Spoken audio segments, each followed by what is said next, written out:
சதுரங்க பிரியர்கள் அனைவருக்கும் வணக்கம். ஸோ இன்றைக்கி நம்ம பார்க்க போகிற வீடியோவில் ஸ்போர்ட்ஸ் வேர்ல்ட் கப் அப்படின்னு சொல்லிட்டு செஸ்ஸுக்கு வந்து பார்த்திங்கனாக்கா அதாவது எப்படி சொல்கிறது, ஸ்போர்ட்ஸ்னால் அவங்க வந்து இன்டர்நெட்டில் தான் விளையாடுறாங்க.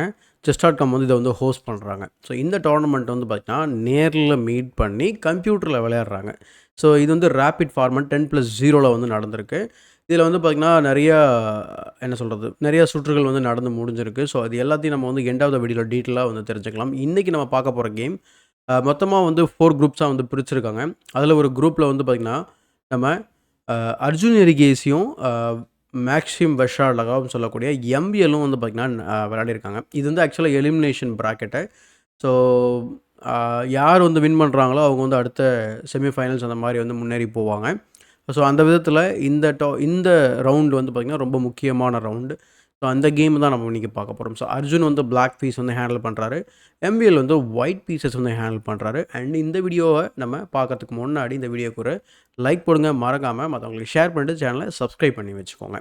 இப்போ இந்த கேமை பார்க்கலாம். ஸோ எம்பிஎல் வந்து கேம் வந்து E4 வந்து ஸ்டார்ட் பண்ணுறாரு. ஐ திங்க் நம்ம அர்ஜுனோட பக்கம் இருந்து கேமை பார்த்தோம் அப்படின்னா பெட்டராக இருக்கும். ரொம்ப குயிக்கான ஒரு மினியேச்சர் தான் இது. பிளாக் வந்து அதாவது அர்ஜுன் வந்து E6 ரிப்ளை பண்ணுறாரு, ஃப்ரெஞ்ச் டிஃபென்ஸ். ஸோ D4 அதுக்கப்புறம் D5, knight C3 variation wise நம்மங்க ஸ்டைனிஸ் வேரியேஷன் வந்து பார்க்குறோம். E5 நைட் FD7 அதுக்கப்புறம் F4. ஏன்னா இப்போ வந்து பிளாக் வந்து சென்டரை வந்து ஸ்ட்ரைக் பண்ண போகிறாங்க. So C5 night F3 and then knight to C6 bishop E3 and இங்கே வந்து அந்த டென்ஷனை ரிசால்வ் பண்ணுறாங்க. So night into D4 queen B6. So என்னென்னா இங்கே இந்த பீஸ் வந்து அன்டிஃபரெண்ட்டாக இருக்குது. அதனால் இந்த டிஸ்கவரியை வந்து அட்வான்டேஜ் எடுத்துக்க முடியாது. இந்த நைட் இப்போ ஆக்சுவலாக பின்னில் இருக்குது. ஸோ குயின் டு D2 போட்டு இந்த பிஷப்புக்கு ஒரு பாதுகாப்பு கொடுக்குறாங்க. அண்ட் இந்த வேரியேஷனை பொறுத்த வரைக்கும் இந்த பானை வந்து விட்டு கொடுத்து தான் வந்து ஒயிட் விளையாடுவாங்க. இது வந்து ஒரு டீப்பான ஒரு தியரிட்டிக்கல் ஐடியா. 16-17 மூவ் வந்து பார்த்திங்கன்னா ஏற்கனவே தெரிஞ்ச புக் மூவ் தான் வந்து விளையாட போகிறாங்க. ஸோ குயின் டெக்ஸ் B2 அதுக்கப்புறம் rook B1 and then queen A3 bishop to B5 night Tex D4 அதுக்கப்புறம் பிஷப் டெக்ஸ் D4 அதுக்கப்புறம் A6 பிஷப்க்கு ஒரு கொஷின் மார்க்கு. இது வரைக்குமே கேம் இருக்குது. கிட்டத்தட்ட இப்போ நம்ம வந்து 13 மூவ் தேரி பார்த்துருக்கோம். இன்னமும் 522 கேம் இந்த லைனில் இருக்குது.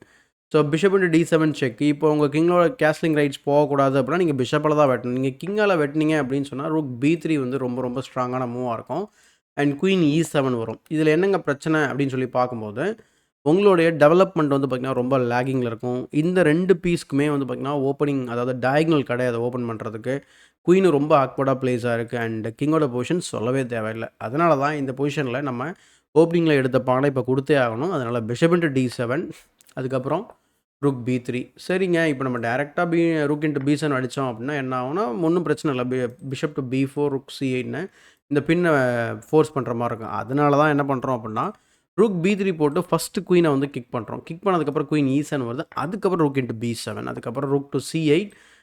இந்த இதை பின்னை வந்து பார்த்திங்கன்னா ஃப்யூச்சரில் வந்து இதை எக்ஸ்ப்ளாய்ட் பண்ணுறதுக்காக ரூக் C8. அண்டு இன்ட்ரெஸ்டிங்காக இன்னமும் நிறைய கேம்ஸ் டேட்டா பேஸில் இருக்குது. ஸோ கேன்சல் பண்ணிடுறாங்க ஒயிட்டு. அதுக்கப்புறம் குயின் டு D8.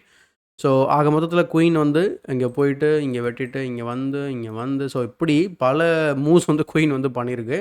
பட் ஆனால் பொசிஷன் வந்து பார்த்திங்கன்னா இன்ட்ரெஸ்டிங்காக இருக்குது, ஈக்குவலாக இருக்குது.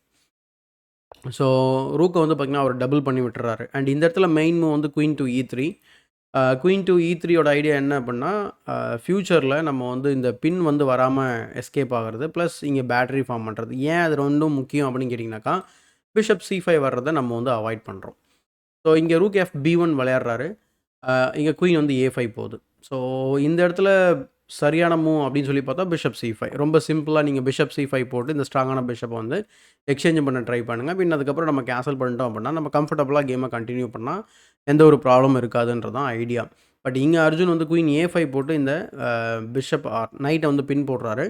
ஸோ பின் போட்டால் என்ன அர்த்தம் அப்படின்னா திரும்ப பிஷப் டு B4 லேட்டராக வர வாய்ப்பு இருக்குது. அல்லது ஆல்ரெடி இங்கே டபுள் அட்டாக்கும் இருக்குது. நிறைய டாக்டிக்கல் ஐடியா வர இருக்குது இந்த மாதிரி நமக்கு வந்து கான்டாக்ட்ஸில் இருக்கும்போது.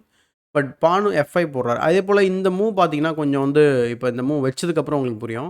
பார் வந்து ரிவர்ஸில் கீழே போயிருக்கும். அதாவது ஒயிட் வந்து பெட்டர் அப்படின்னு சொல்லலாம். இதுக்கான காரணம் என்ன அப்படின்னா இந்த பொசிஷனில் வந்து queen E3 such a strong move. But அது விளையாடல. அதுக்கு போல் ஒரு பொசிஷனை ஓப்பன் பண்ணுறாரு. ஏன்னா கிங் சென்டரில் இருக்குது. ரொம்ப லாஜிக்கலாக தெரியும். ஆனால் பட் இங்கே பிஷப் C5 ரொம்ப ரொம்ப ஸ்ட்ராங்கான மூவ்.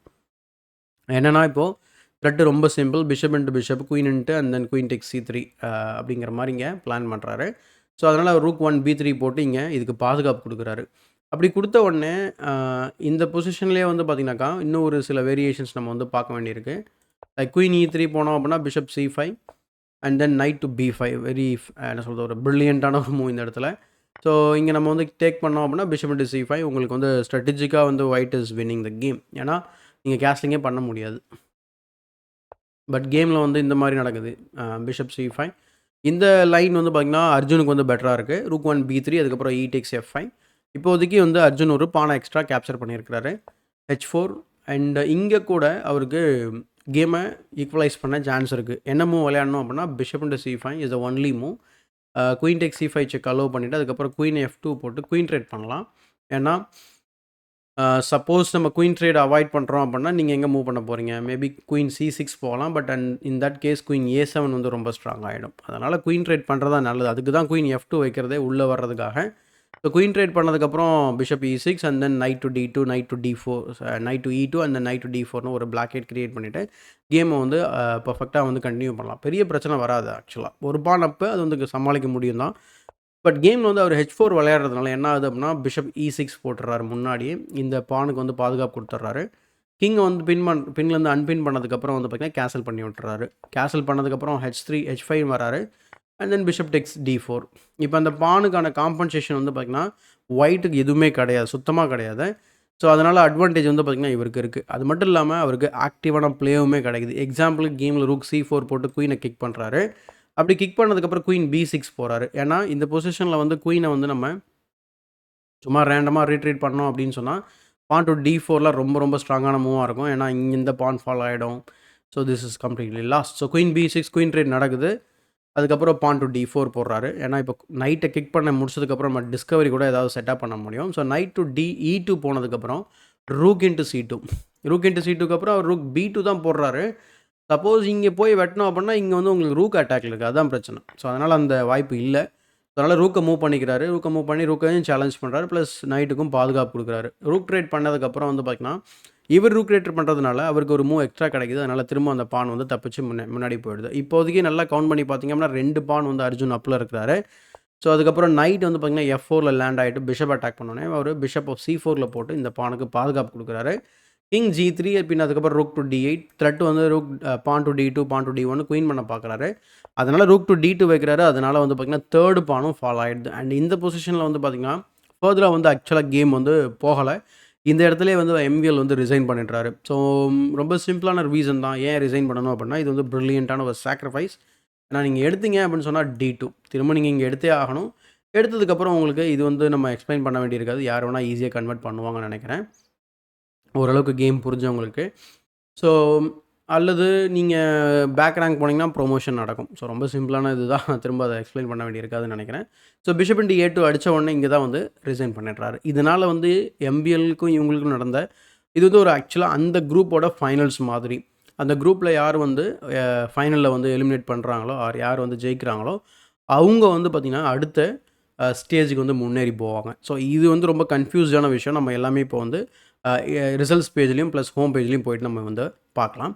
ஸோ இதுதான் வந்து ஸ்போர்ட்ஸ் வேர்ல்ட் கப் அப்படின்னு சொல்லிட்டு இது வந்து ஒரு பிக்கஸ்ட்டு ஸ்போர்ட்ஸ் ஈவெண்ட்டுன்னு சொல்கிறாங்க. செஸ் ஹிஸ்ட்ரியில் இது வந்து பெரிய விஷயம். ஏன்னா செஸ்ஸை வந்து ஒரு ஸ்போர்ட்ஸாக வந்து கன்சிடர் பண்ணி இதுக்குன்னு ஒரு வேர்ல்ட் கப் வந்து நடத்துறது பெரிய விஷயம் அப்படின்னு சொல்கிறாங்க. ஏன்னா இது வந்து 1.5 மில்லியன் ப்ரைஸ் அமௌண்ட் வந்து நிர்ணயிச்சிருக்கிறாங்க. அதனால் பெரிய விஷயம் தான் இது. சவுதி அரேபியாவில் ரியாதில் வந்து நடந்துக்கிட்டு இருக்கு. 3+0னும் 10+0னும் 2 டைம் ஃபார்மெட் வைக்கிறாங்க. ஸோ இதில் யார் யாரெல்லாம் விளையாடுறாங்க அப்படின்னு பார்த்தீங்கன்னா ரொம்ப நோட்டபிளான பிளேயர்ஸோட ஃபோட்டோஸ் நீங்கள் இங்கே பார்க்க முடியும். So Magnus Hikaru, Ian Nepomniachtchi MBL, Jan Krzysztof Duda, Arjun Erigaisi, Nodirbek, Vladislav Artemiev, Alireza Firouzja, Andrey Esipenko, Fabiano Caruana, வேகி. ஸோ இதுக்கு தொடர்ந்து கீழே போனீங்க அப்படின்னா லாஸ்ட் சான்ஸ் குவாலிஃபயர் பிளேயர்ஸ் அப்படின்னு சொல்லிட்டு ஐ திங்க் இவங்கெல்லாம் வந்து குவாலிஃபை ஆகிறதுக்கான வாய்ப்பு இருக்குன்ற மாதிரி எனக்கு தோணுது. ஸோ இதில் இவங்கெல்லாம் வந்து செலக்டட் பிளேயர்ஸ்னு நான் நினைக்கிறேன். இந்த 16 பிளேயர்ஸ் இது இல்லாமல் உங்களுக்கு மற்றவங்களும் ஈவன் பிரகு கூட இதில் ஆடிருக்காரு, எலிமினேட் ஆகிட்டார் நான் நினைக்கிறேன். ஸோ இதில் ஷெடியூல் வந்து போட்டிருக்கிறாங்க. ஆகஸ்ட் 1 வரைக்கும் நடக்குது. ஜூலை 24லேருந்து லாஸ்ட் சான்ஸ் குவாலிஃபயர். இவங்க யாராவது குவாலிஃபை ஆனாலும் உள்ளே வர வாய்ப்பு இருக்குது.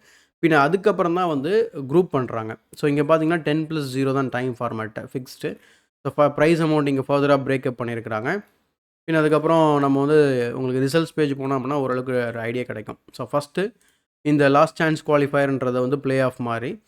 ஸோ இதில் வந்து குவாலிஃபை ஆகிட்டு வரவங்க group A, group B, group சின்னு சொல்லி இதில் வந்து போட்டிருக்காங்கன்னு நான் நினைக்கிறேன். I think I am wrong. ஏன்னா இந்த ஃபைனல்ஸ்ன்னு சொல்லக்கூடிய குரூப் ஏ, குரூப் பி இந்த வந்து அந்த 16 பிளேயர்ஸ் விளையாடுறாங்க. இந்த லாஸ்ட் சான்ஸ் குவாலிஃபயர் வந்து பார்த்திங்கன்னா செர்டைன் நம்பர் ஆஃப் பிளேயர்ஸ் விளையாடுறாங்க. ஏன்னா இவங்களுக்கு தனியாக ப்ரைஸ் அமௌண்ட் இருக்குது. ஸோ இதில் நம்ம பார்த்த கேம் வந்து குரூப் பியில் வந்து நடந்திருக்கு. குரூப் பியில் நம்ம எம்பிஎலுக்கும் அர்ஜுனுக்கும் நம்ம வந்து பார்த்துருக்கோம். இதே போல் ஒவ்வொரு குரூப்பில் இருந்தும் ஒவ்வொருத்தர் குவாலிஃபை வந்திருக்காங்க. எக்ஸாம்பிளுக்கு குரூப் டியில் வந்து பார்த்திங்கன்னா மேக்னஸ் கால்சன் நினைக்கிறேன். ஆமாம், குரூப் டியில் மேக்னஸ், திரும்ப குரூப் பியில் வந்து பார்த்திங்கனாக்கா அர்ஜுன் எரிகேசி. கொஞ்சம் ஏன்னா அது டேட்டா ஜாஸ்தி இருக்கிறதுனால உங்களுக்கு பேஜ் லோட் ஆகிறது கொஞ்சம் ஸ்ட்ரகிள் ஆகுது, வேறு ஒன்றும் இல்லை. ஸோ திரும்பவும் குரூப் சி வந்து பார்த்திங்கன்னா அலிரிசா ஃபெரூஷா. அடுத்து குரூப் ஏ வந்து பார்த்திங்கன்னா ஹிக்காருன்னு நினைக்கிறேன். ஹிக்கார் எலிமினேட் ஆகிட்டார். லவோன் அரோடியன். ஸோ இவங்க 4 பேர் வந்து பார்த்திங்கன்னா ஐ திங்க் ஒரு டபுள் ரவுண்ட் ராபின் எலிமினேஷன் மாதிரி ஆட போகிறாங்கன்னு நினைக்கிறேன். ஸோ இதுக்கப்புறம் வந்து quarterfinals, semifinals and then ஃபைனல்ஸ்னு சொல்லி இந்த மாதிரி நடக்க போகுது. ஸோ இந்த டோர்னமெண்ட்டை நம்ம வந்து ஃபர்தராக வந்து ஃபோக்கஸ் பண்ண போகிறோம். இதோட அப்டேட்ஸ் நான் வந்து அடுத்தடுத்த வீடியோவில் உங்களுக்கு நான் கொடுக்குறேன். வேறு ஏதாவது சஜஷன் இருந்தாலும் நீங்களும் சொல்லலாம். அண்ட் இந்த வீடியோ பிடிச்சா லைக் போடுங்க, மறக்காமல் மற்றவங்களுக்கு ஷேர் பண்ணுங்கள். தமிழ் சேனலில் சப்ஸ்கிரைப் பண்ணல அப்படின்னா சப்ஸ்கிரைப் பண்ணிட்டு பெல் பட்டனை ப்ரெஸ் பண்ணி வச்சுக்கோங்க. இதே போல் ஒரு பயனுள்ள வீடியோவுடன் உங்களை சந்திக்கும் வரை உங்களிடம் இந்த விடைபெறுவது உங்கள் சதுரங்க சாணக்கியன்.